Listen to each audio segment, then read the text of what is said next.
This is true.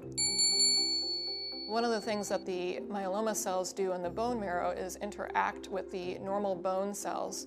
We have two types of normal bone cells that make new bones and bone cells that chew up old bones. And normally these two types of cells should work in unison and make sure that the bone strength is normal. In the presence of the myeloma cells, however, the bone chewing up cells become much more active, which causes these holes in the bones to form.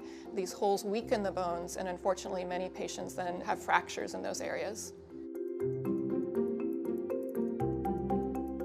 Unfortunately, I think the answer right now is true, but the myeloma community worldwide is doing everything possible to make that answer become false in hopefully a very short period of time.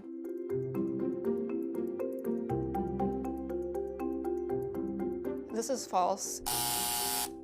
It's important to understand that there are two main types of transplant. One is a type of transplant called autologous stem cell transplant, where the term auto means self, and the other is a type of transplant called an allogeneic, where the allo means other. The vast majority of stem cell transplants or bone marrow transplants that are done for multiple myeloma are the first type that I mentioned, the autologous or the self. So in fact, we use the patient's own stem cells from their own bone marrow to do these types of transplants. In the less common occurrence where we do the other type of bone marrow transplant, although we do certainly look for a relative to donate bone marrow, we take advantage of the fact that we can use unrelated bone marrow donors, and for that we need a bone marrow registry.